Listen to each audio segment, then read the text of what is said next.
Hi guys, welcome to HardReset.Info channel. Today I will show you how add remove magnification on your VIVO Y17.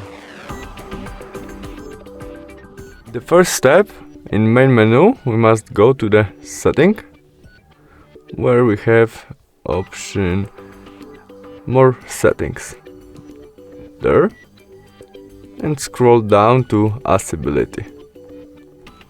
In accessibility we have display and magnification, which is off right now. To turn on it we must go there, where we have first option, and to turn on it we must switch on, confirm by on, and now after triple touch it zoom our screen.